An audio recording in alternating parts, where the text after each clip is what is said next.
So coming back to the topic of, if you are a manual tester and if you need to do automation, what are basically the most important things that you have to spend your time on? So as I've been repeating, the most important thing is you have to learn from any automated tester perspective is you again, doesn't matter what language it is, whether it is Groovy or C# or Java or VB script, you got to be knowing variables, arrays, functions, and then you should be knowing as how to apply these things in, let's say, by creating what is called conditional logic, right? Now, conditional logic is common sense, right? And humans are wired in a way that by default, our logic kicks in, in any circumstance, right? Whether that is your professional life or your personal life or anything you do, you apply logic into it. So when it comes to writing your script, you should apply logic. So what is logic? I mean, in simple words, it is making your brain think in two ways, right? In its minimal format. If this is going to happen, then I will do this. Else, I will do something else, right? So as simple as that, right? I mean, now you could take it to as many levels up as you want with else if, else if, else if, right? I mean, so we could start giving any example here. If the water is too cold, I will not take shower today. I mean, that's something we used to say back in India. But here, that's not the case. Here, I mean, you get, warm water, hot water, cold water, anything. So, so conditional logic is the ability to check if a condition is true. So you would be doing things like if certain condition is true, then you're going to be doing things like that, right? So then you would say, and if not, what this is what is called as a pseudocode. Pseudo is, not the actual code, but, a way of thinking, right? If this is true, then I'm going to do this, do whatever I want to do in here, then I end that. Else, I want to do this, right? So we will be using conditional logic in here. Now, another important thing is you would be using something called repeatedly. If you have to do a certain task, like if you have to keep running the test for 100 different sets of data, in other words, if you have to data drive your test, something called a data-driven testing, and the data could be coming from your Excel or from your database or from your XML data document or from your CSV file. So whatever the issue is, right? If you have to connect to such external repositories and bring the data and pass it to your test, then you have to write some code using loops, right? So you would be using something called a for loop, right? So in its minimum format, you have to know these 5 things that I have talked about. So you got to be knowing about variables, you got to be knowing about arrays, functions, conditional logic, and for loop. I mean, there are more loops out there. There's a do loop, do while loop, for loop, this and that, right? But for loop is the minimum that we have to do. Okay, now that we get an idea whether you are, learning your QTP or Selenium or SoapUI or LoadRunner or JMeter or Coded UI or anything under the sun as a software testing tool, if it is an automated software testing tool, these things you are supposed to know.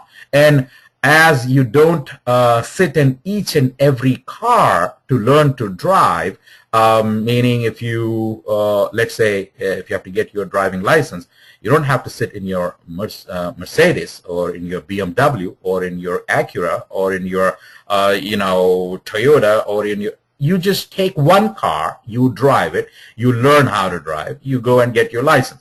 You take one language and then you learn these concepts of variables, arrays, functions, and you will be surprised or not so surprised to find that it's not going to be any different when you sit in another tool, or for that matter, If you want to do something using Groovy, you would find the same thing you would be doing. You would be learning about all of these things.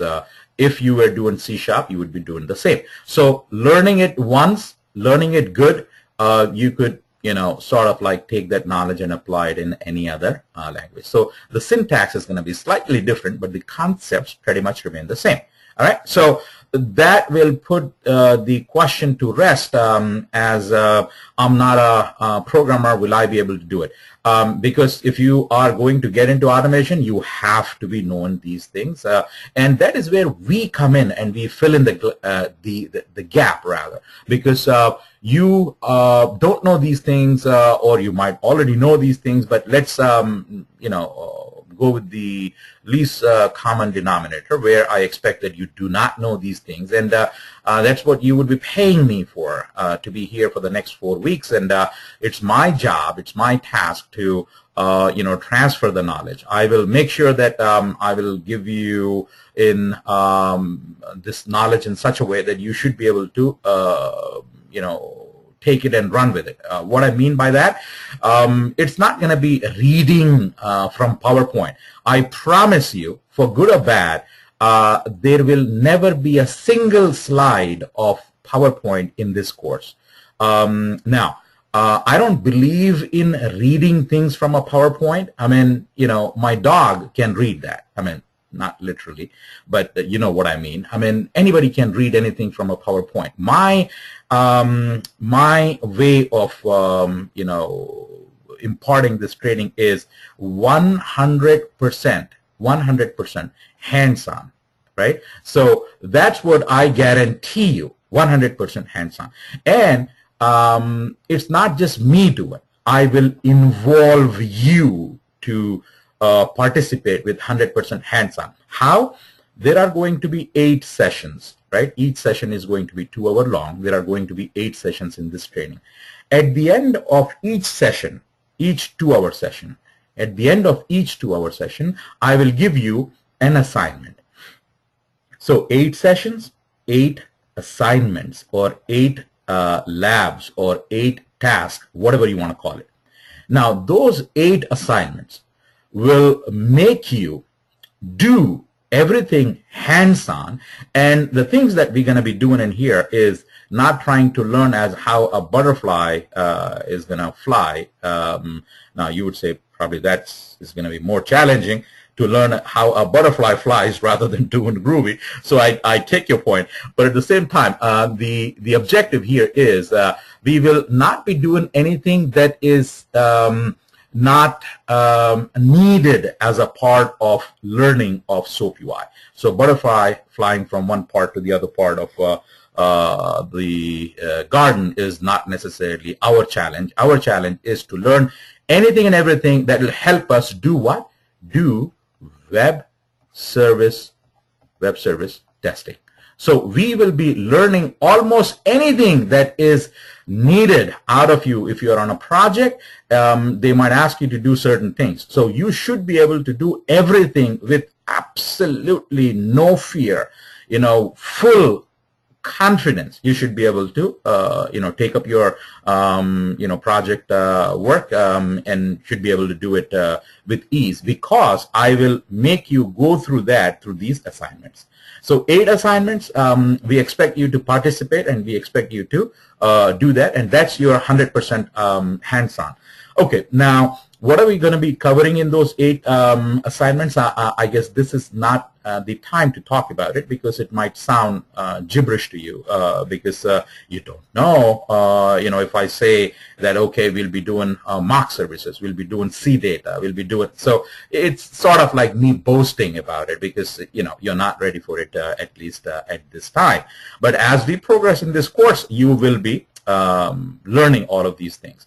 Now, the learning that will be happening here is not just through these online sessions. Of course, these online sessions will happen on the weekend, on Saturdays and Sundays. On top of that, you will also be given about 40 to 60 hours of videos, right? So you will be watching videos. So today I will be covering day one. This is pretty introductory session. So we're not going to be at least covering data-driven testing today. I mean, you don't expect that to happen today, right? But let's say you're very curious as how to do data-driven testing using SoapUI. Well, you don't have to wait for weeks to know that. Because of the fact that we have given you the videos, you could just go and watch those videos and be done with this training before even we could start the training. Because today is Sunday, today is day one. Day two is going to happen 8 days from now or 7 days from now, next Saturday. So probably by the time you would have completed this training, because we've already given you the videos. Now, how different are videos from a live training? Well, surprise, surprise, those videos are the recording of the live trainings of the previous batches. So you would find that we have shared with you the November batch, the December batch, right, or the January batch. Just go and watch them. Just go and watch them, and you would see that. Now, you would say that how is a live session different from a video? Well, here is what it is. You are here, correct? I am here. You have a question. You can ask me that question here, right here. Can you ask that question to the video? Well, you can try, but you're not going to get any answer from the video, but you would get an answer from me. Now, that brings us to an interesting topic, like, you know, how are we going to be making this session, this 2-hour session today and for the next 7 classes that are coming after this class interactive? Well, you got to ask me questions. How can you ask me a question when I have muted you all? Well, there's a reason for me to mute you. The reason is I don't know what's happening in your living rooms. Probably you have your TV turned on, you're watching some news, or you're watching some sports, or you're watching, who knows what's happening. Or maybe you have your pets, your cats and your dogs barking around. And you know, it's okay if you hear all that, but then if I unmute you, that would feed into this session. And then the whole world, I mean, we have folks attending from Australia right now. I mean, we have folks attending from UK. There's a guy from UK. So I don't want, you know, people to get bothered with what is happening. So we have muted you. So, but still, how can you ask a question? Well, there's a chat window. So right now, if you see on your screens on the right-hand side on the top, there is a sort of like a control panel. It might be collapsed right now with that arrow. You know, when you click on that, it is going to expand, and when you, it's like a toggle. When you click on it, it'll collapse, and when you click on it, it's going to expand. So when it expands, there is a sort of like a chat window, and when you you know, click on that and then type something, you would be able to see. Say, for instance, I am typing welcome. Right? So you should be seeing, I have sent it to the entire audience, so you should be seeing something like welcome. So you have a question, type your question there. I will be reading your question. Let's say if I'm in the middle of something, so allow me to finish my thought, and so that I could come back and then address your question. And try to keep the questions considering that the audience who is in here you know, are here to learn about SoapUI and not necessarily anything personal. So say, for example, if you have a question about, hey, I cannot see the Selenium videos. Well, think about it. I mean, you know, probably this is not the place for you to ask that question. So you could email us, you could call us, you could, you know, catch us some other way rather than asking that question here. So anything related to SoapUI, feel free. So we talked about online. We talked about online training, you participating. We talked about that. There is one other medium of getting connected to us. We have something called forums, right? So you can post your questions into those forums. So I'll show you where those forums are, and like you in the past, there are a lot of folks who have taken these trainings, and they are pretty active in there. So let me log in and let me take you here. So after you log in, just type, after you log into Google, just type groups.google.com, groups.google.com. Right? And when you do that, you will see this screen, My Groups. Now, when I click My Groups right now, who am I? I am the admin of Training Right. So I get to watch all the groups here, right? In your case, probably you are not taking all the courses. If you're taking all the courses, then you should be a member of Training Right, Selenium training, QTP, mobile app, SoapUI, SharePoint, manual testing, yada, yada, yada, yada, yada, right? But you are not, so, or probably you are, I don't know. So I will take you to the SoapUI. So when you click on the SoapUI, you should be seeing these different topics in here, right? So as you can see, people have been posting these things. So if you have a question about Excel, right? So or data-driven testing, something like that, right? So you hit that, and all of a sudden you have here from the previous guys, they have been posting some questions and all that about that. So you could see that. You have something about database, right? So you do that, and now that how to connect to database, error while connecting to the databases. This is the connection string, and stuff like that. Now you have a question about Excel, so you could do that and then do that, and then you should be able to see Groovy script reading from Excel. And if you go in there, this is sort of like you could see some help in here. What is the question? I'm in an urgent need to parameterize of data from Excel to pass so here is somebody responding to it. Here is somebody responding to it. And if you see, so here is some code. Now you would say, oh, this code, oh my gosh, I can never learn it. There is some programming. This, okay, don't worry about it, right? Because I'm showing you something, probably this is like the 6th or the 7th class or the 4th class or the 5th class. So today is just day one. So, baby steps is what I expect all of us to take in order to learn this, right? So you should be doing that. How many people participating in this batch? How would we connect with each other? Okay. Basically, what we can do is right now we have about like 14 people, right? Now, because of the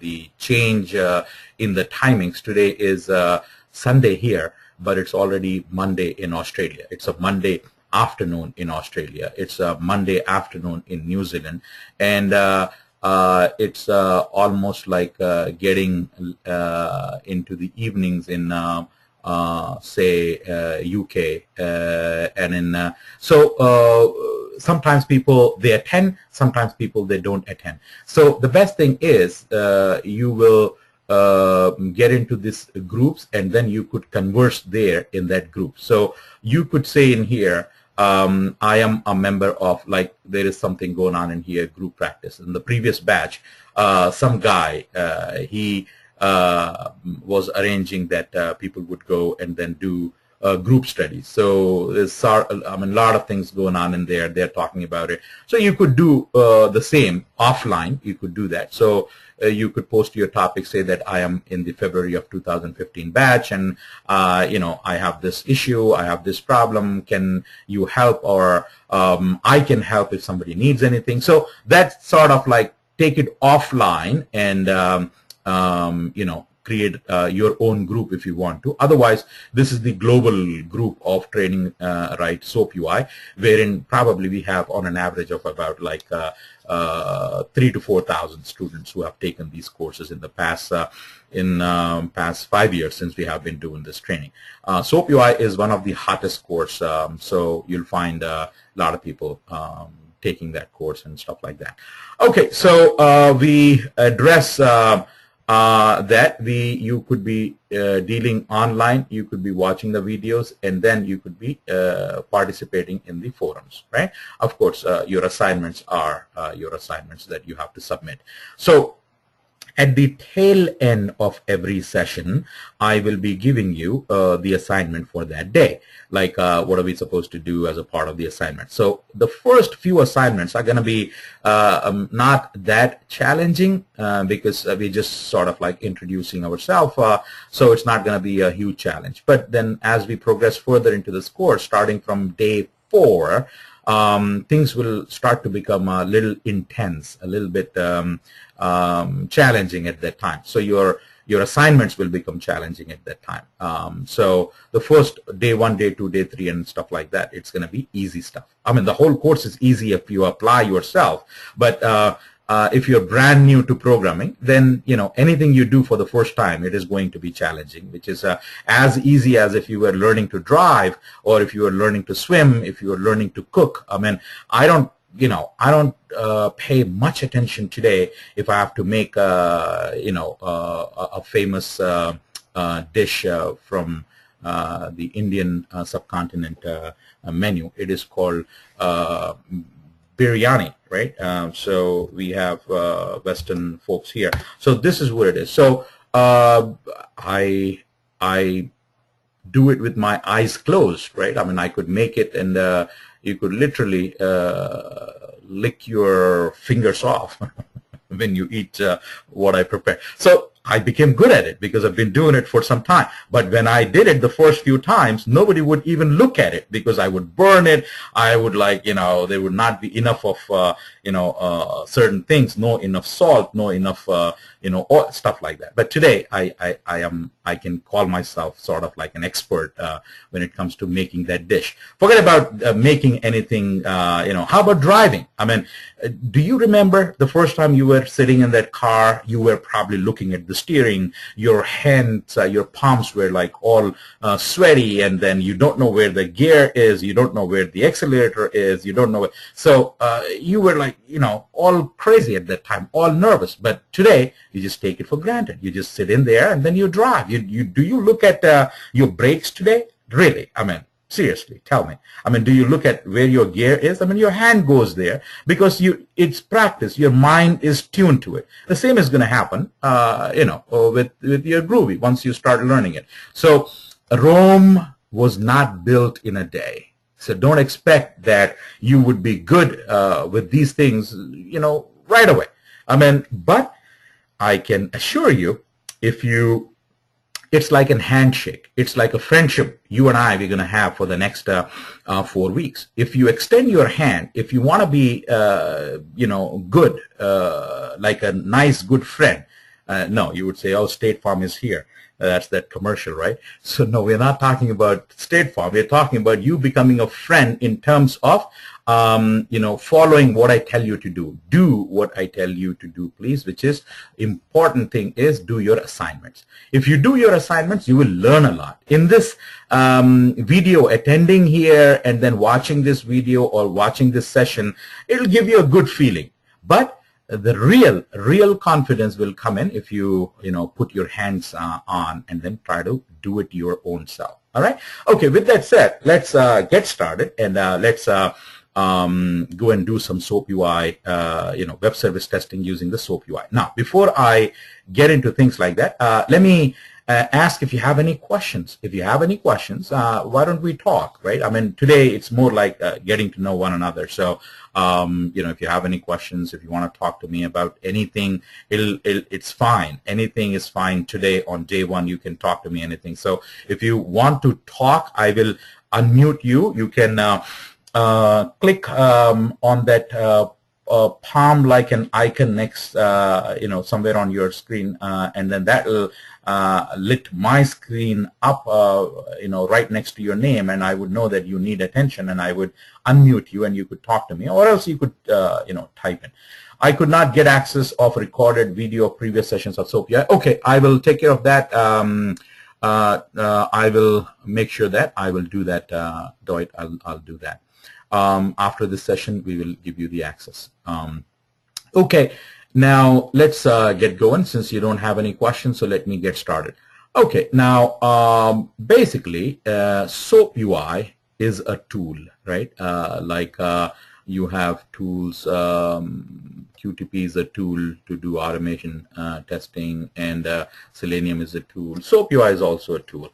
Now in SoapUI, SoapUI will help you what? SoapUI as a tool, it is from a company called Smart Bear, right? It is from Smart Bear Inc., right? So that's the company. So they are the folks who build this tool. A very nice company, a very, very nice company. I happen to know a couple of folks there because you know, we have been providing training of their tool, so they appreciate that. And how many people? Probably like more than 3,000 to 4,000 students have taken this course. So you know, that tells quite a bit about you know, the relationship we have. So I am all about you know, promoting this tool as much as I can. So there are two things that you need to know. SoapUI comes as a free or better word is the open source, right? It's an open source tool, so it is free, meaning no license. The other one is it comes as a pro version. The pro version is license based, right? Meaning that you have to pay a fee for that. The fee at this time is somewhere around $399 per year, right? So unlike QTP, QTP is $10,000. Now, before you even lift your finger and do anything, you have to spend about 10 to 20 grands to get the environment when it comes to like, you know, doing testing in QTP. But here, it's hardly like $399 for the pro version, and the free version is free, right? So we will be looking at the free version today. We'll be looking at it today. And then in the next class, I will show you about the pro version. The pro version, you can get the evaluation version of it. The evaluation version of it is going to work for about 15 days, and it will expire after 15 days. But then I will show you certain ways of using that. There is something called a virtual machine, a machine inside a machine. So I'll talk to you about that, how to set it up. And that way, if you have a VMware or a virtual machine, then you probably could be using you know, that forever. If you see here the Oracle VM virtual box. So I'll talk to you about that sometime later in this course. So as of now, this is basically what it is. We will start off with the free version today, and we will start off with the pro version. Now, somebody asked, what is the difference between the free version and the pro version? Okay, now, as far as the difference is concerned, you know, free is sort of like limited in its you know, functionalities or features. Pro version offers you lot of features. Now, how does those features they help you? So the short answer to that question is pro version. If you use pro version, it is less headache, right? Now you would say, what do you mean by less headache? I mean, that is not necessarily the answer. Headache, you get it. I mean, so less headache, meaning that you don't have to write, no need to write a lot of groovy code, right? So simply put, no need to know a lot of groovy, right? Because pro version will offer you, you know, a lot of wizards or click, right? So you just click, and things will happen in pro version. Whereas in the free version, you have to write lots of code. Now, so here is basically the trade-off between the pro version and the free version. Now, if it was up to me, I would say that no, it's not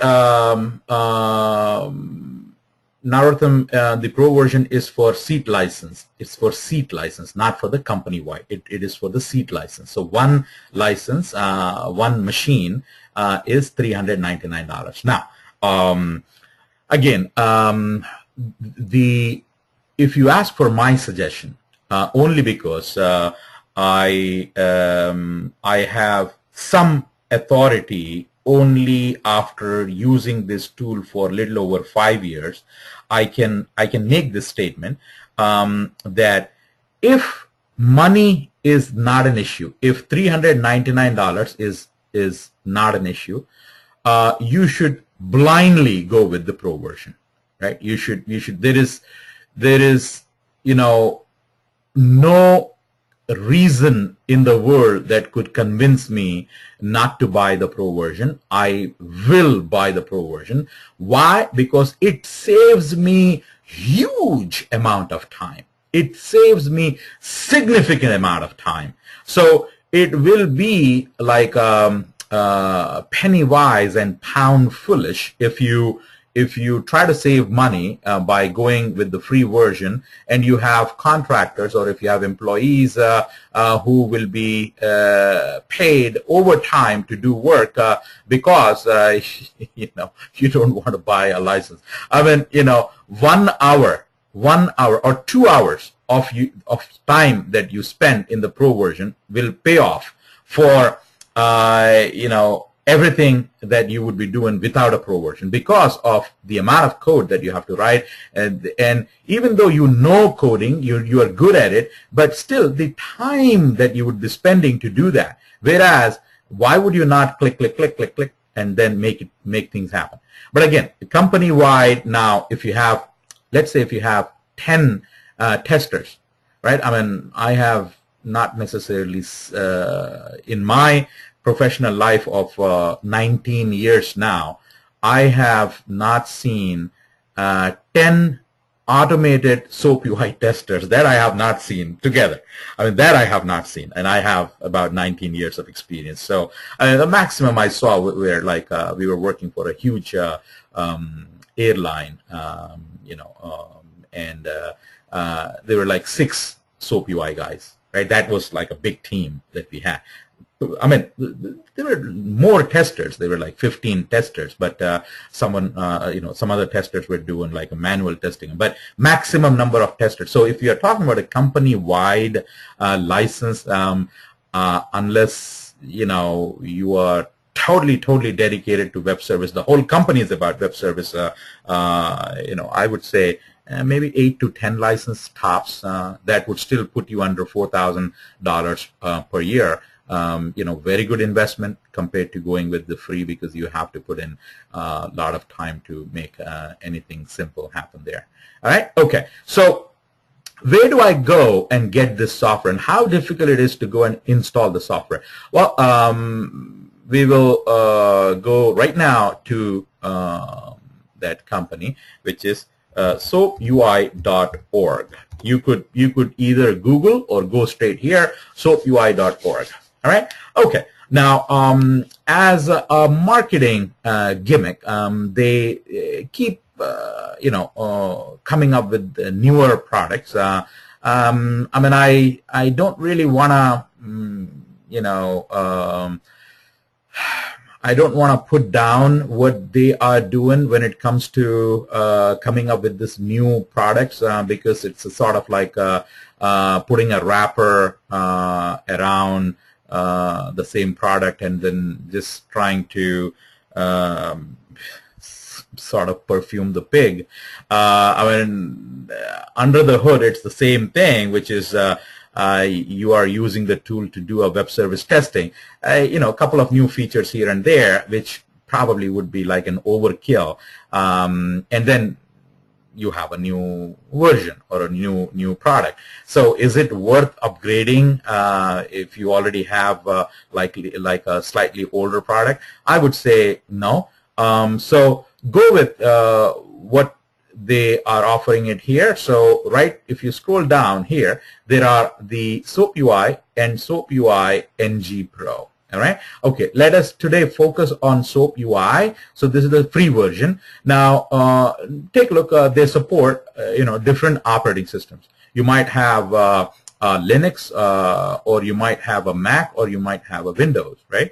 So if you have a Windows, and this course will make an assumption that you all have Windows as the operating system. Windows offers 32-bit and 64-bit operating systems, as you all know.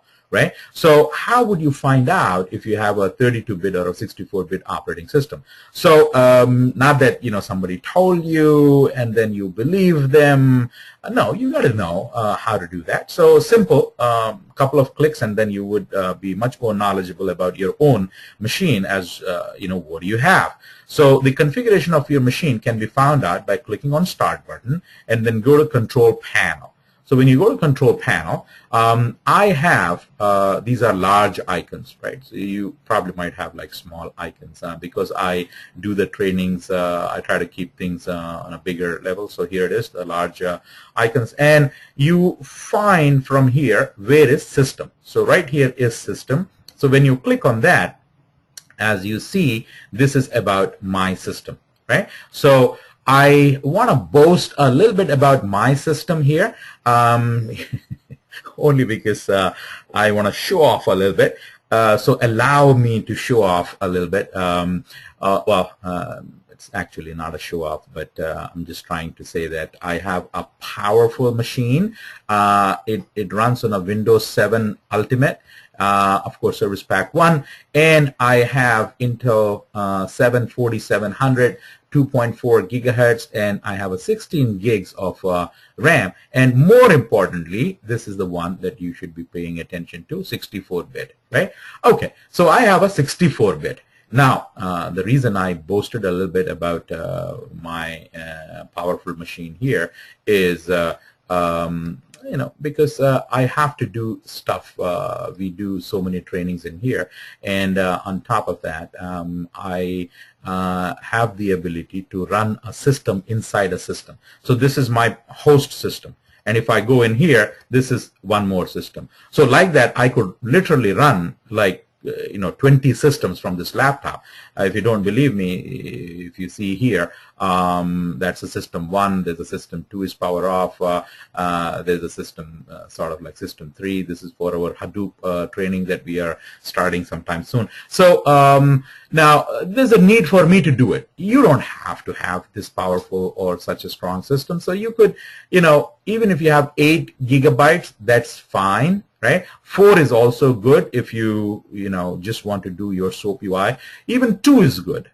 Why? Because the tool, SoapUI tool, is such a fantastic tool. It allows you to do more with less compared to the other tools. And then I'm not trying to put down QTP, but QTP is a hog. I mean, it needs more to work. It needs a faster processor, just need more memory. Otherwise, it's going to become so slow that it's no fun at all, running that tool. So with SoapUI, it's nothing like that. SoapUI is a nice tool. So which particular version do you think I am going to download? I mean, it's a no-brainer because I have a 64-bit, so I'm going to go and click on the download, and I will be downloading so your download will start shortly, 5 seconds, 4 seconds, 3, 2, 1, and there you go. It's going to start to download. So it's a SoapUI version 5 exe that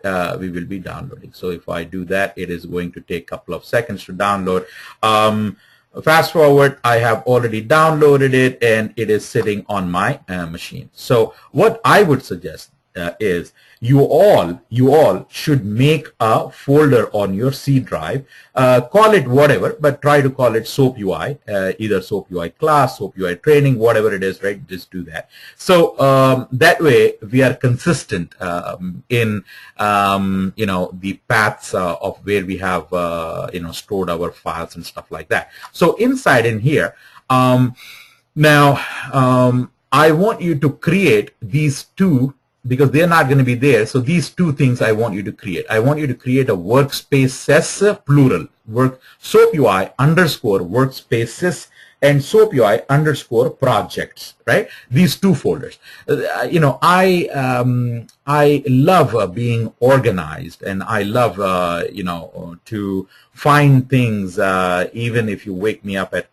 2 in the morning, say that, hey, I need this. So I know where it is because I have kept things in a certain place, in a certain order. So I want you to develop that if you already don't have that practice of organizing things. So SoapUI training, the main folder, inside it, two folders, SoapUI workspaces, SoapUI projects. Now you would say, what the heck is a workspace? What is a project? I don't know what you're trying to tell me here. Can you please show me a little bit more about these things before talking about workspaces and projects? I would say, you know, take a breather, right?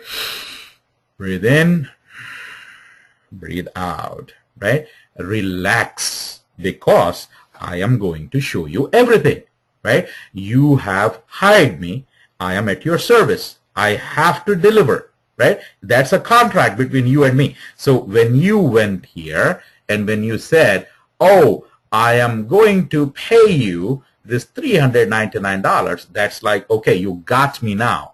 We are under obligation. There is a contract for me to deliver, and I will, whether you like it or not, I will teach you SoapUI. You might not like it after 4 classes, because I will be sort of almost like scratching your back and sort of like policing you and saying, hey, where is the assignment? Where is my assignment? Why have you not submitted the assignment? So the first 2-3 days, you know, we have a good friendship. You like me, you know, you like my style and all that. After the 4th day, I am going to come and then start to bother you. Where is the assignment? Where is my assignment? Where is my assignment? Right? So you better be good to me as well by completing those assignments. Okay. So with that said, let us install the software. So where is the software? I mean, we downloaded it, didn't we? So here it is. So SoapUI, if you see here, SoapUI 64-bit 5, and in the parenthesis 4 times. That means that, you know, I have downloaded it 4 times. So it's a 112 megabyte, right? I've downloaded it 4 times, and I have saved it here. So I saved it here. See that? SoapUI 64, right? I saved it here. So you can sort of like make a folder here, new, and call it SoapUI software. SoapUI underscore software, right? And bring that here. So let us go here. And let us right click, open the folder, and when you open the folder, here it is. As you can see, I am going to right click on it, cut from here, and I'll go here, go to my SoapUI training, go to my software, and right click and paste it there. So here is my software, right? I downloaded it. Now we are talking about installing it. Right? Installing it is as simple as double clicking on that and then running it. Right? Okay. Now, when you double click and run, it will take a couple of seconds and then it will install. And after it installs, you will be seeing this one. Right? So that means that I have already installed it. So it will, after install, the installation takes about less than 2 minutes, depending on how fast your machine is. At least on my machine, it takes about 2 to 3 minutes. So probably on your machine, maybe around the same time, maybe less, maybe more, but it shouldn't take about like an hour to install. All right, that's my point. Okay, so now that it is installed, what do we do with it, right? Okay, now before we go through what are we going to be doing with it, let me take up your questions if you have any. I see that. Do you have a question, Northam, or you just did I answer your question? Do you want me to unmute you? And okay, I have unmuted you if you have a question. Okay, All right, so I guess I did answer your question. Okay, excellent. All right, so now anybody else, any questions before we start to see the tool? Any questions? Okay.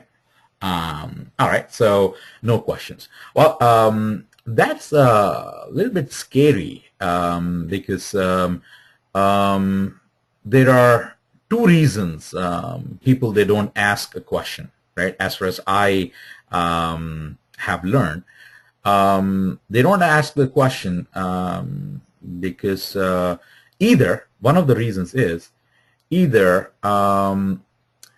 they have absolutely no idea what's going on in here, and then they are like, oh, what am I going to ask? I don't even know what this is, right? It doesn't make any sense to me. I am waiting for to get the big picture, to get a clear picture. So right as of now, I am like totally confused. I have no idea what is going to happen. What is this? That could be one reason for not asking the question. The other reason is you are understanding everything, every little part of it that makes you feel so happy and confident. You say, wow, I found a good, nice company. Whatever he's saying, it is making total sense to me. Well, if that's the case, then wow, I would say, keep it up. I would like the second option much better than the first option. So since I don't see any questions, so let's get going. Shailaja, you asked me a question. You downloaded the free version of or the pro version. I have downloaded. If you see here, I downloaded. If you see here, I did not go into the pro version. If you go into the pro version, in the pro version, there is a free pro trial, but you have to enter your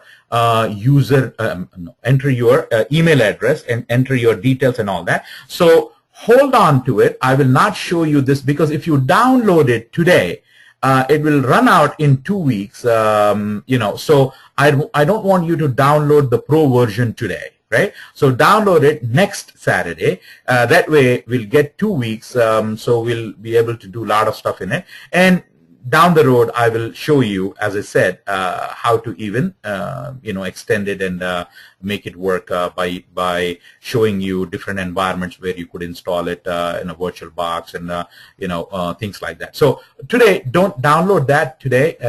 Just download this one, right? Download that one. Okay. All right. So with that said, let us move along and see. So I'm not gonna install it because it's already installed on my machine, right? So all right, so before I show you the tool, the next 15-20 minutes, right?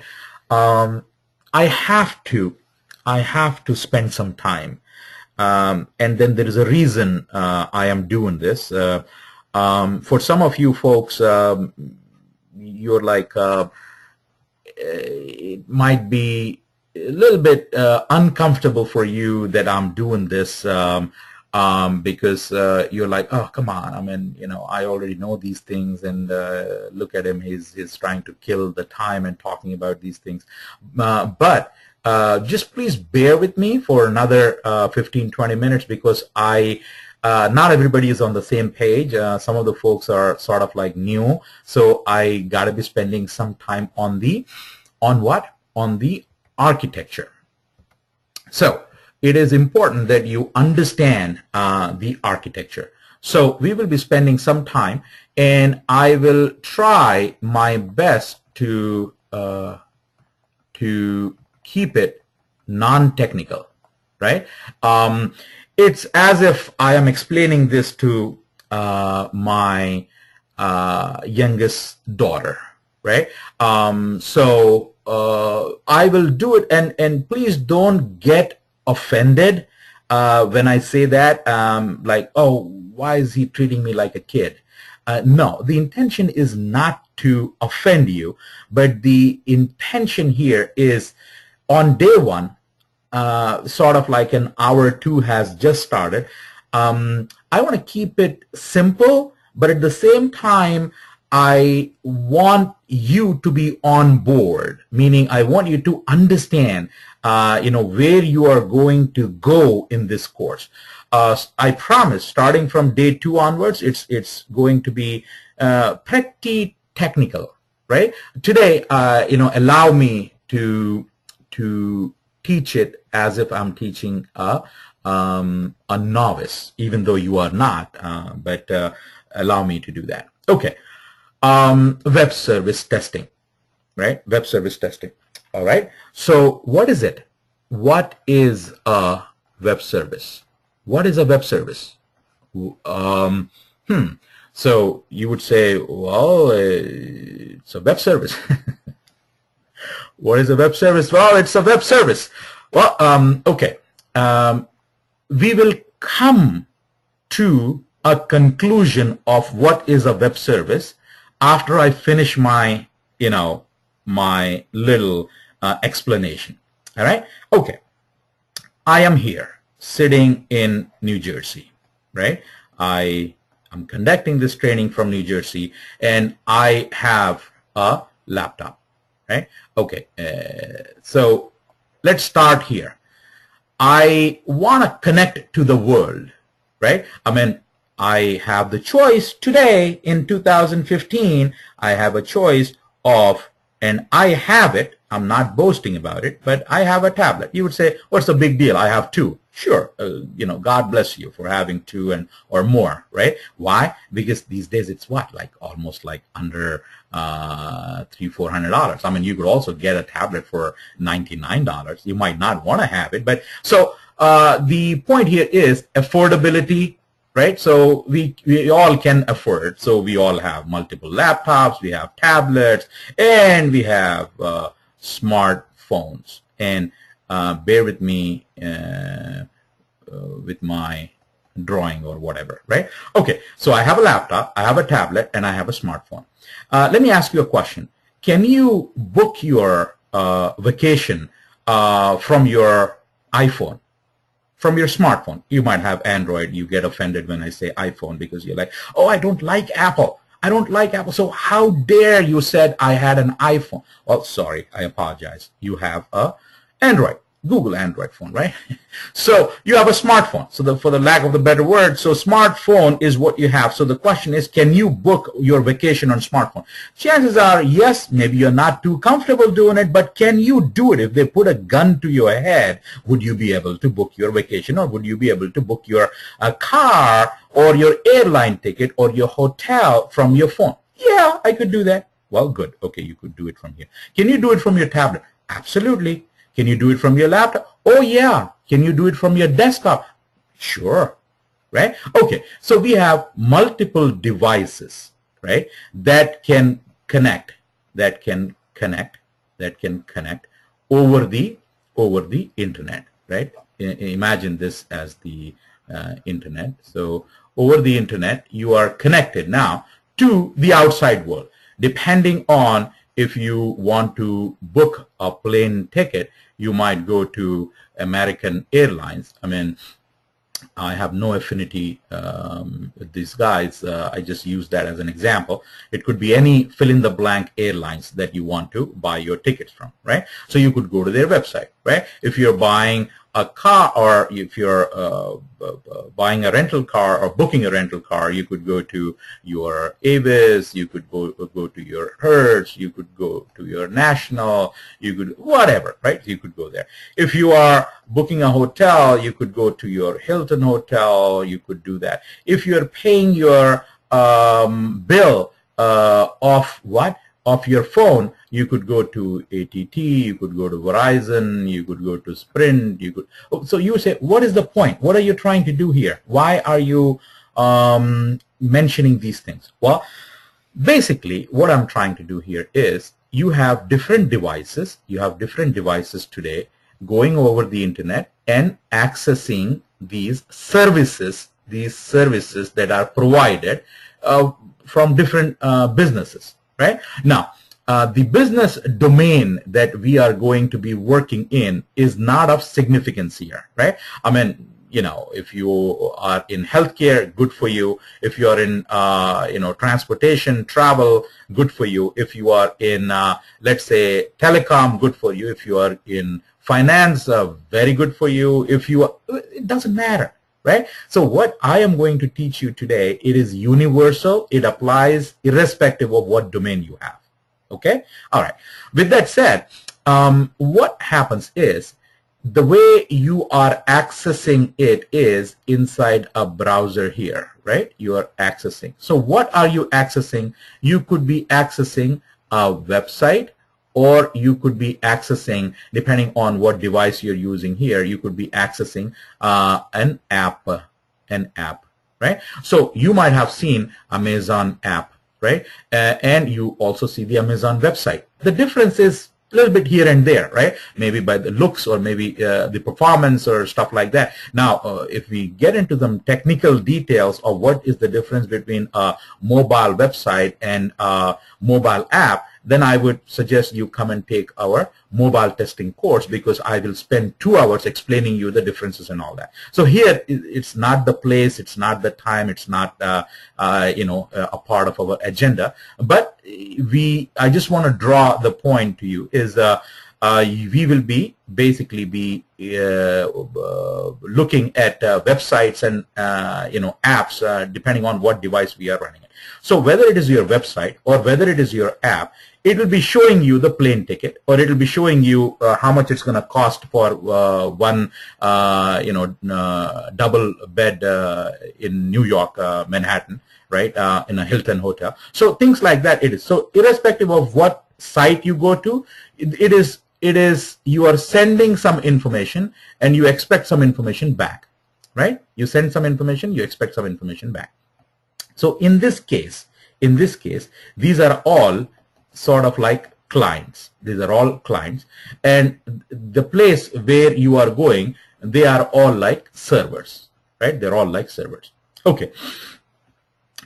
In a web service, we have a similar concept. There will be a client, and the client will get connected over the internet to a physical server, right? Now, the client can be a browser, right? Or it can be a smartphone, which again will have its own browser, right? So the devices can be basically a laptop or mobile devices and stuff like that, right? And on the server, there is a physical server, and your web service will be on that server. We still don't know what a web service is. So the fact that the web service is not here on the client, we have established that a web service is something that is going to be sitting on a physical server. Let's talk a little bit about the servers, right? Because you will be testing a web service which would be sitting on a Linux box. So now you're like, what is a Linux box? So allow me to talk a little bit about the physical servers, right? A server is a machine with huge resources. Now, it might not be like, like an elephant in size, but it will be elephant in performance, but the size would be probably like, maybe like under 1 feet or 2 feet tall. But it'll have the strength or the performance of an elephant, meaning there's a lot of stuff that server will do compared to a regular laptop. A regular laptop, how do you measure a laptop? So basically you have to look at the configuration of a machine. So if you're talking about your own laptop, what do you see in a laptop? How would you even talk about it? If you're talking about somebody, oh, he's a good looking or she's a good looking, what are the features that you look at? Or you look at their eyes, you look at like their hair, you look at like their sort of like their nose, how bulging it is, if it is ugly, or how pointing it is, if it is good looking, or how tall he is, or how those are the features to establish a human beauty. Again, we go back to the beauties in the eyes of the beholder, whatever that is, right? But usually those are the markers that we judge people, right? Now, how do you judge a machine? How do you basically go and check the configuration of a machine? Do you look at the eyes of a machine? No. what do you look at? Okay, we look at the operating system. What operating system is there, right? What is the hard drive size, right? How much of memory it is? What kind of CPUs are there, right? These are the things that we look into, right? So operating system, what are the possible operating systems that you could have on a laptop? Well, you have Windows 7, you have Windows maybe XP, these days Windows 8, you know, and Windows, sometimes you have Windows 2003, Windows 2008, Windows 2012, right? So these are that. Or you could have like Apple Macintosh, or you could have Linux, or you could have Unix. So those are the operating systems, right? So when it comes to server, you could have, again, Unix as the operating system, Linux as the operating system, or Windows as the operating system, right? Usually Mac servers are rarely to be found. So these are the operating systems. Then you will look at the CPUs. So you have you know, an array of CPUs. So usually you have like 7 CPUs or 10 CPUs, right? And then you look at the hard drive. Then you have a RAID configuration. RAID is for redundancy. So you have like, you know, 10 hard drives, 7 hard drives, 3 hard drives, 5 hard drives, right? So running concurrently, if one fails, the other one will. So that's all about hardware. That should we, you know, indulge ourselves learning too many details? Heck no, right? Because we are not network admins. We are not like, so that's for somebody else, right? Not for us. Our forte, our area of expertise is more on the software side. So we should be worrying about, okay, what is the operating system? Okay, we briefly talked about the operating system. The next thing is, more than the operating system, there is one very, very important or critical component that goes on the server. Critical component. That critical component is called the web server or app server, it is called. So what are the possible choices of the web server? Now, web server goes on top of the operating server. So the web server is not a hardware, it is a software, meaning that it is installed on top of the operating system. What are the most popular web servers out there? Well, you might have heard about WebLogic, right? Apache, right? And WebSphere,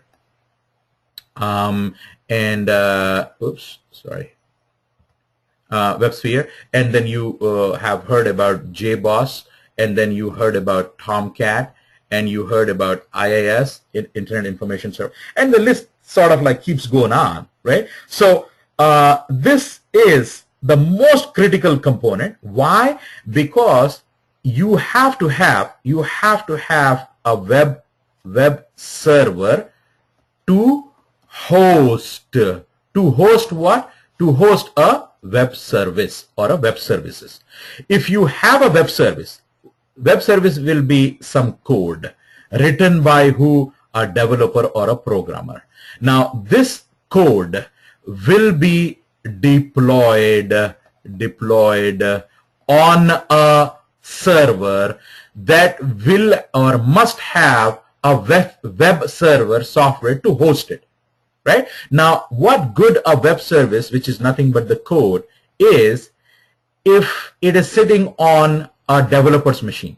So the idea here is you cannot be testing a web service on a developer's machine. He has to deploy it. So he will be deploying it onto a server, and on that server we got to make sure that we know what web server is hosting our web services. Now, is the knowledge of the technical knowledge of web server important? The answer is no, it is not important, but there are certain things about that web server that you need to know, right? What are those certain things? There are things like, how can you find out that the web server is up and running, right? Because you are here to test a web service.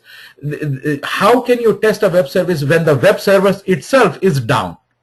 So if the web server is down, How can you find out? So there will be some messages that you have to decode, right? Now you would say, what are those messages? Is this some military thing? I mean, if we are in a war, you and I, we will not know anything about the messages, but the military guys, they would know because they have to decode those messages. What messages are we going to decode? Well, those messages are a part of HTTP protocol. HTTP protocol.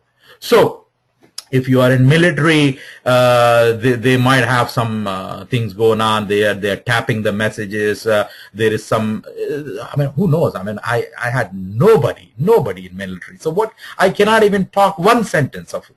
But maybe in the audience here, probably you have either your father, your mother, you yourself, or your sister, your boyfriend, your girlfriend, your somebody else. So you would talk a lot about it because you have some idea. I have absolutely no idea. I can only talk about, you know, our messages, which is through SoapUI, which is through HTTP.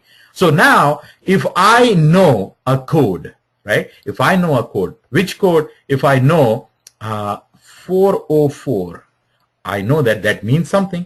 If I know 500, that means something. If I know, so these are what? These are HTTP codes. So down the road, I will be talking to you about HTTP codes. Now, you just said, oh, you said it's going to be for a novice and it's going to be, you will keep it pretty simple. Now you're using all this technical jargon and you're making me nervous. I would say that no, we are not doing anything very technical that you cannot understand. I'm just trying to lay out the plot, right? I'm just trying to give you a picture from 40,000 feet up, right? Remember, if you're flying on a plane and you are about to land and it's still not on the ground, it's still like far up, and then you're peeking through your window and you see, you know, you don't see all the details, like which of the building is an Empire State Building. I mean, if you are in New York, you would know. I mean, I've been living here for 23 years, so I mean, I can literally, with my eyes closed, say that, that's Empire State Building, right? That's a Chrysler Building. That's like a Rockefeller Building, because I live here. But if you take me to Chicago, what do I know? I mean, there's a Sears Building, I guess, but if you just put me there, I would not know which one is that. Probably I'll go for the tallest one. That is all about getting to know. So I'm trying to give you some high-level overview of these things. HTTP protocol, there is an Empire State Building in New York. There's HTTP protocol that you would be getting into, and there is a web server, JBoss, Tomcat, IIS, Internet Information Server. IIS stands for, and then so I'm just giving you some ideas. Down the road, we're going to get deep into it. And I will take your hand. I'll say, this is Empire State Building. This is your IIS. And this is how you will find out if the server is down. Right now, you know, I hope you are with me so far, right? Okay. So what we have established, we'll take a step back and try to establish and try to sort of like, you know, summarize what we have learned so far, even though I am nowhere done yet. But what I'm saying is, in case of a web service, there will be something similar to client and server. Clients are people who will be using this web services, and web service is nothing but some code the developer had created. We don't know what that code is, which we will find out very soon, but that web service developer that had created has to be put on a server. The server is a machine with huge resources, not necessarily big in size, but it should be fast. It should be like more hard drives. If one crashes, the second one should automatically, you know, take care of, you know, by not crashing. So things like that. So we talked about RAID. We talked about like, you know, an array of, you know, CPUs. We talked about operating system on the server. Then we said, okay, take this code from the developer's machine, and then we use the word host and we use the word deploy, right? So deployment on the server is when you will be ready to test your web service. So how does the code gets deployed on the server? Well, didn't you pay me? Sure, I will show you someday, right? So someday I will show you. Right now, I'm just telling you the story. So just, it's that, time that you would be hearing my story, and then we will live this story as the time progresses. So the question, what about Java programming? You never mentioned about Java programming in here, so I'm a little bit scared about this part. So will you be covering Java programming? Well, SoapUI uses Groovy scripting. So Groovy is going to be the language that we'll be using. Now you say, this is the first time in my life I am hearing about the word Groovy as a programming language. Heard a lot about Java, don't know what Groovy is. Well, remember those 5 things: variables, arrays, functions, conditional logic, and the ability to write loops. That is exactly what you need to know. And Groovy is like, compare between Java and Groovy. Let me tell you this. Now, please don't be angry with me. I'll take it on myself and then tell you this. I originally come from India, right? I mean, if I am standing here next to, let's say, Tom Cruise, and say that he's my brother. I mean, brother, not like universal brother, but like we are brothers, same parents. You would like, can I slap you? What happened here? How can you be a brother of Tom Cruise? I would say, what's wrong with it? They say that you are Indian, you have a certain color, and he's a white guy. So it's a little bit, difficult to say that we are brothers. Forget about brothers. I cannot even say that we are cousins. So I have to really work crazily hard to establish like a relationship between us. But if I sit next to, you would pick a name from India, I mean, whoever, and say that, okay, he's my brother. The chances are, okay, you would somehow, maybe, you would. So things you could relate to, right? So likewise, Java and Groovy can be related like that. So Java and Groovy are almost like cousins, very close in resemblance. So if you know Groovy, you could write code in Java. Or if you know Java, you could write code in Groovy with your eyes closed. Because anything you do in Groovy, if you have a knowledge of Java, will work. So Java literally works in Groovy.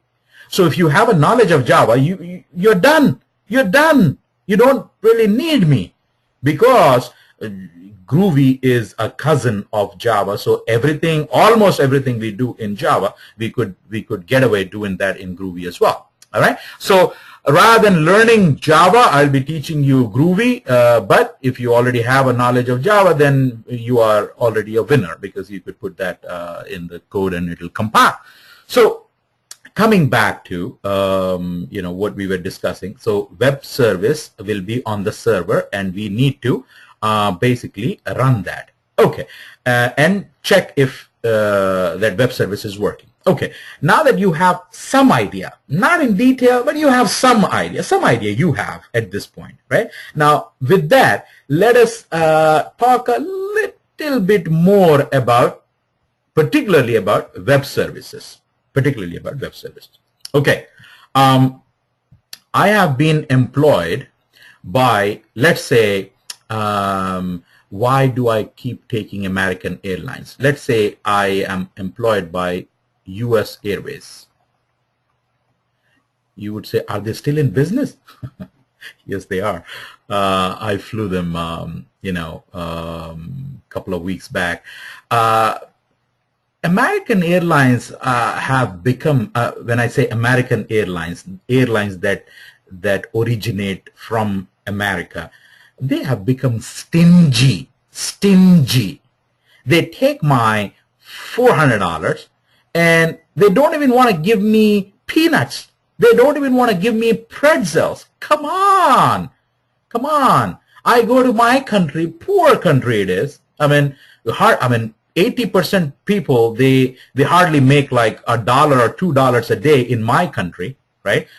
I guess that number can go up, probably like 85% of the people. I mean, that glitter that you see is only in like some major cities. I mean, that glitter, India is like on the top of the world right now. Come on, don't give me that BS. I mean, 85% of the people still can't, eat. I mean, food, they go hungry every day in my country. I mean, a shame. But I travel for like an hour from Bombay to my place, and they give me food. 1 hour. I could hardly eat and be done with it, but they give me such a nice food. And here, you go from one part of the country to the other, you hardly get any pretzels, man. Come on, $400, and come on, show some courtesy. Give me something. I mean, anyways, you would say, what does that have to do with my SoapUI testing? Well, I apologize. I just have to do this ranting every now and then. Okay, so let's say I've been hired by U.S. Airways. So what am I doing at U.S. Airways? Well, they say that, okay, you are our tester. You are going to be testing our SoapUI, right? Okay, so day one, I've been there, and let's say fast forward like day 3, day 4. So that means that I already have my credentials to log into the system and all that. So I have to test their web services. Now I'm just thinking in my head. Like they have not given me any documentation. So I'm just thinking, what am I possibly testing there? What kind of web services? Can I be testing, this is the US Airways, right? Can I be testing a web service wherein I have to find out the distance between, Montreal and Dallas? Is that a possibility? Maybe yes, maybe no. Can I be testing what are we going to be doing if we have an Ebola patient on the flight? I don't know. So these are guessing things. But US Airways, can I be testing book a flight? Can I be testing something like that? Oh, absolutely. There is a pretty good chance that you would be testing a functionality, book a flight, right? Oh, change flight reservation, right? Book flight reservation. Change flight reservation. Oh yeah, if you book, you people might want to change. Oh, how about cancel flight reservation? Oh, sure. Right? So at least I have a good possibility, 95%, that these 3 functionalities I would be testing. Right? Okay, now just take one at a time. Book flight reservation. What do you think I have to do to book a flight reservation? What do you think I need to know about it? In my head, I'm just thinking, forget about the documentation and forget about it. In my head, I'm thinking, book a flight, what information should I have for book a flight? And this I'm booking for myself. Do they need my social security number? And I said, no, come on. I mean, God forbid. I mean, why should they? So what is needed? Oh, maybe they need my name. What else do they need? Where am I leaving from? What airport I'm leaving from? So probably leaving airport is what they need. Oh, I'm leaving, but somewhere I have to, get off, right? So leaving, or better word would be departing airport. Arriving airport. Okay, good. Name. Okay, book me this. What? When are you leaving? Oh, date of date of departure, right? Oh, are you going for the honeymoon and never coming back? Oh, no, no, no. I want to come back. Oh, return date. Okay, good. Are you going on the honeymoon all alone? Oh, I get you. Number of passengers, right? Number of passengers, right? And if you ask me, you have some people who would like to do that, go on the honeymoon alone. They're so tired in just like a couple of hours these days that they're like, oh, can I get a break? Can I go all the way by myself? So could be two. I mean, if you have good in-laws, maybe you want to take them on your gosh, I am so sorry. I apologize. You are upset, I know. Anyways, the point that I wanted to make with all this is in order to test something, you have to, this is some functionality, right? Some functionality, if you order to test, you have to give some input data, right? Input data. And at the end of it, when you have given all this to the website, and you and lot more things, I mean, your credit card number, right? So many things which I did not discuss, right? And what do you expect after all this?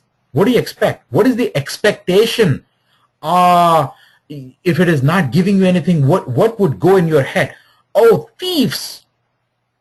Thieves, these are robbers. They took my information. They took my credit. They did not give me confirmation number. They did not give me any sort of confirmation. So the minimum confirmation that you want to have is, oh, just say that the ticket is booked. So give me some sort of like output message, like your ticket has been booked, or this is your confirmation. So there is some input and then there is some output. All right. So if you have to test any feature, of an application, you should be sending input data and you should be expecting output. Correct? Okay. Now, in a web service, the idea of the web service is you put some code on the server so that whoever uses it, whether it is laptop, whether it is mobile device, whether it is tablet, whether it is desktop, whoever is going to use it, or whoever, right? They should be able to give me something, send me something, and I should be able to send something back to that device, right? So they would be sending me something. What are they sending? All this, right? All this. Now, where are they sending this? By putting it probably onto the browser. They could be putting that information, or if it is a tablet, again, on a tablet you have a browser, you put it in there, or a mobile app you will put. So the idea here is you pass data, right? And you expect data, right? Pass data to who? To this web service. Now with that understanding, let's go a little bit deeper into it, right? Deeper into it, right? One more step, please allow me. So in a web service, you will have one single, let's say one single, right, feature or function, right, or the code, right, one single, or there could be more, right? What feature? Book reservation is one function. Another function, change reservation is another function. Third function, cancel reservation is another function. So all of a sudden now in this US Airways, I have a web service. In that web service, I have 1, 2, 3, or 37, right? 37 what? 37 functions, right? Functions. Now, if a developer is writing a code, he will call it function. Now, as the jargon of web services, this function is referred to as an operation, right? Okay, so this web service will expose how many operations? Maybe 3, maybe 37. So in a web service, you have many operations, right? Okay. Now, does each operation expects input parameters? Do they expect input parameters, these operations, right? This is the name of this is an operation. Do they expect input parameters? Yes. What input parameters? Depending on what it is. Now, do you expect to get an output parameter from a operation, right? Yes, depending on what it is, right? So in a web service, you have operations, and to the operations you provide input parameters and you expect output parameters or output data of an operation. Correct? Okay. Now, can I say it slightly differently? In a web service, you will provide input data to it and get output data to it. Yeah, right? Or can you say that a web service will expose one or more operations, and to those operations you have to provide the parameters, right? Now, in order to use this feature, can you say that I have to send a request to the operation? Sending a request is nothing but passing the input parameter. So when you say that, oh, I send a request to the web service, so basically you are sending that input parameters to that specific operation. So you will get what? If you send a request, you will get what? I get a response. Oh, now I know, said the whoever. So basically, in a web service, you send a request with the input data to this web service, and the web service returns you or sends you the response with the output data. Okay? All right. Now, if you need to know inside this web service how many functions or how many operations are there, 3 or 37, right? How would you know, right? Or what is that called? That is referred to as an interface. So what is an interface of a web service? It's nothing but the exposure of what you have in that web service. What do you have in a web service? Operations. How many operations? Well, look at the interface and you would get to know, right? What each operation is taking as input parameter through its request. Well, look at the interface and you would know, right? So how can I even look at the interface? What do I need to know to look at the interface? Now we are talking. We need to see a document. That document is called what? That document is called WSDL. WSDL. W-S-W-S-D-L. What WSDL stands for? Web Service Description Language. It is a document. Oh, is it written in English or some technical stuff? Oh, it is written in XML. But I don't know XML. How can I understand WSDL? I have no knowledge of XML. I don't know what XML is. How can you make me understand WSDL? I would say, give me, and you can time me with a stopwatch. Give me 5 minutes. I will make you an expert of XML when it comes to understanding WSDL. 5 minutes. In 5 minutes, I will make you an expert when it comes to understanding WSDL document, which exposes the interface, which talks about the operations and the input and the output parameters that we need to pass to an operation, that can be even so deep that we can even know what kind of data type we need to pass as a parameter to an operation, right? So that all, I promise, in 5 minutes, I will make you, not I will show you, I will make you an expert in what? In knowing WSDL. Okay, so WSDLs, I will show you what a WSDL is, and I will, your head probably would spin a little bit when you look at that document the first time, but this is my guarantee to you, right? This is my guarantee to you that you would become an expert of WSDL, right? Without knowledge of XML, and you would make it happen in 5 minutes. Okay, with that, let us look at WSDL. Now, before I show you the WSDL, we still got a good 13 minutes, right? Let me ask one of you, right, whoever you can be, and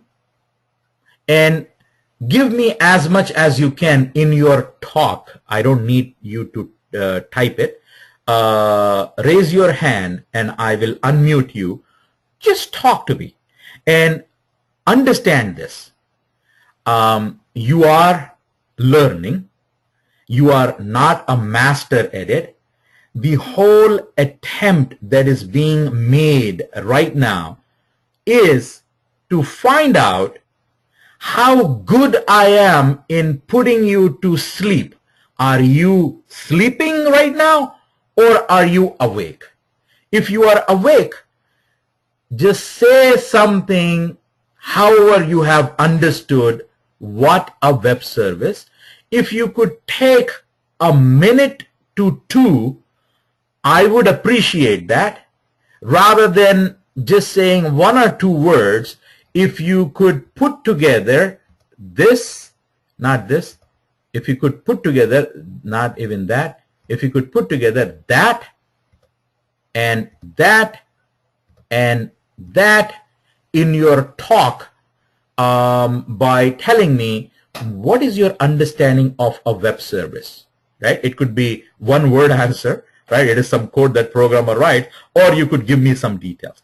I need one person to say that. That will give me some idea that, yeah, he or she. Okay, Sri Lakshmi, I appreciate you volunteering for it. So let me unmute you. Just talk to me, and no need to worry. You could be wrong. You could be right. I just want to hear your voice. Go ahead.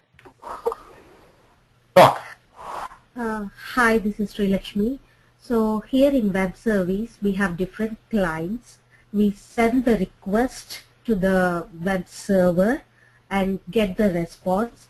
In the request, we send in the various parameters, input parameters, and we get the output. And in order to know what parameters have to be sent, we should understand the WSDL.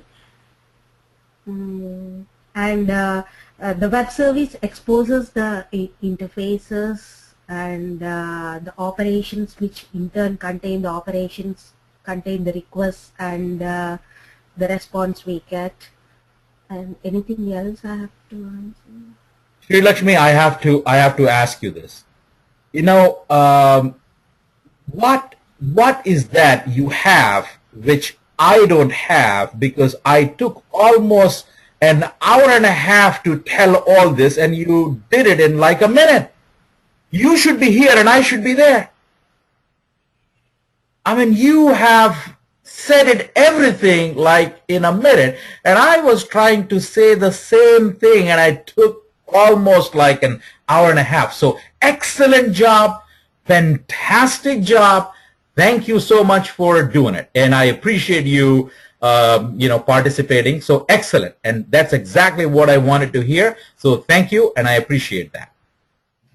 Okay, so I am going to move on now because it seems two things. She is definitely awake. I don't know about the rest of you folks, but she is definitely awake, and she was paying attention to what I was saying. So thank you.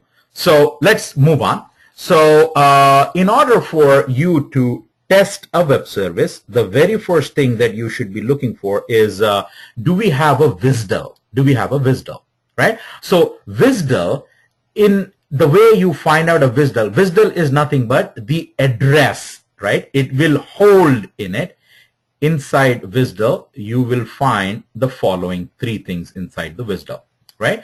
You will find inside the WSDL, which is the web service description language, inside the WSDL document, you find A, B, and C. So you would say, what? What is this ABC? Are you teaching me A for apple, B for boy, C for cat? Well, it's not that. It means something literally. A stands for address, B stands for binding, and C stands for contract. So inside the WSDL, we have the details about address, about binding, about contract. Now you would say, what is binding? What is contract? I would say that the class will become a total theory class if I take you into binding and contract. And my motto is I never want to keep my class as 100% like talk and not show you something. And today on day one, it is very important for me to do the talking and lay out this plot. And starting from day two, you will not find me doing these things, but you will find me using the tool. So in order to test a web service, number one, I have to know the address of the web service, where it is. I have to know what is that we are binding to, and what is the contract, what is that we have to send the information. Binding to is nothing but the operations, right? What operations we have, and in the contract we have to understand about what we are sending and what we are receiving, right? So this I will show it to you in the next class. Right now I will show you as how to test a web service. Okay, to test a web service, I have to have that WSDL document. In the WSDL, we will get this part, the address. So I will take the address right now. I'll take the address, and I will, from my WSDL, I will take the address. So this is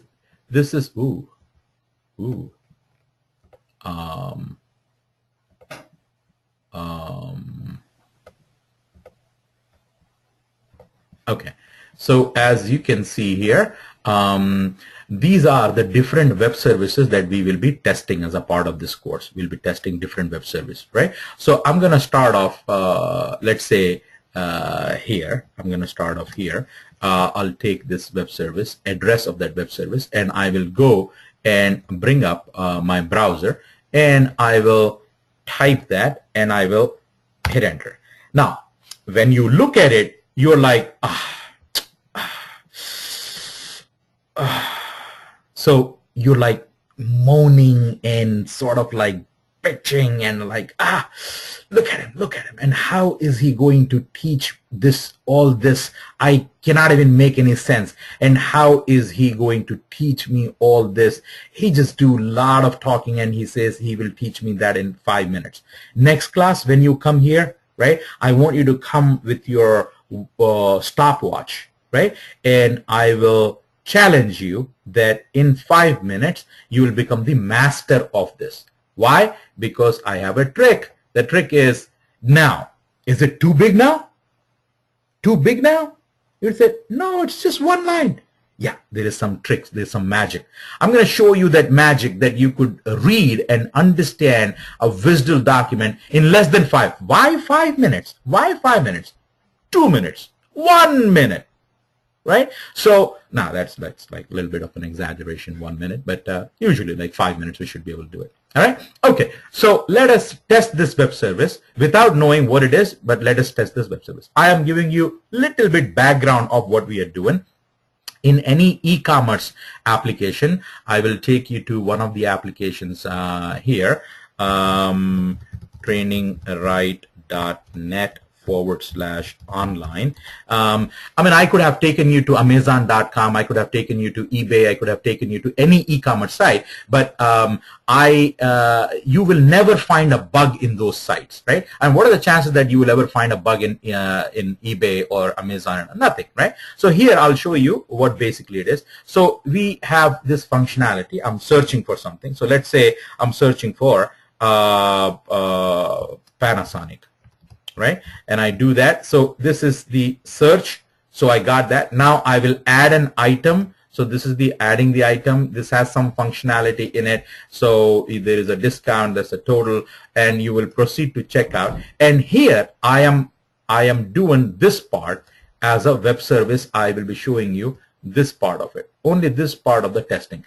That the other testing I'll do it later on. This part of the testing, wherein we will select whatever it is and enter the credit card, enter the all those details in here, and this I will be doing as a part of the testing using SoapUI, right? Okay, so how are we going to do it? So first of all, what I'm going to do here is open the SoapUI as a tool. So SoapUI, I'll be using the which tool? I'll be using the SoapUI. I'll come to your question, Shailaja, in a minute. So I'll be using the non-pro version. So this is green versus blue. So this is the non-pro, which is the whatchamacall as the open source version of it. The first time it's going to open, it'll take a couple of seconds to open it. So that's fine. Give it that time. So once it opens it, it's like any other tool. If you go to Word, Microsoft Word, what do you do in Microsoft Word? You have like the menu items on the top, and then you have like a toolbar. You will the difference between the menu items and the toolbar is the toolbar would let you do two things with one click, rather than going into and clicking on the menu bar to open and select a file and stuff like that. Here you do it right away. So okay, so here, so this is what the tool looks like. So let me draw your attention to a couple of things in here. So this is the menu item on the top. This is the tool bar, and there is a left side top and left side bottom, and there is this right side.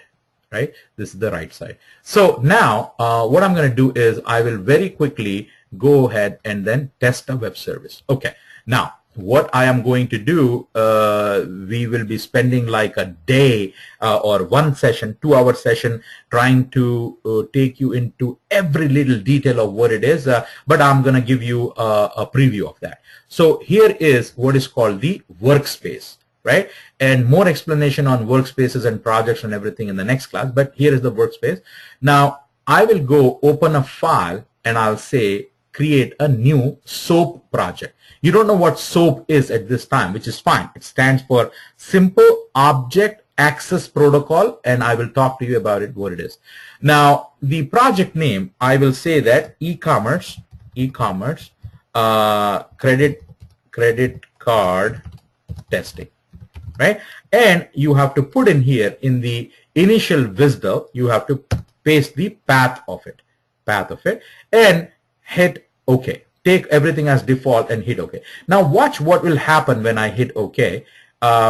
See, it is connecting, and lo and behold, on your left hand side, you have this, and then you have this, and you have so many things in here. Right? Okay.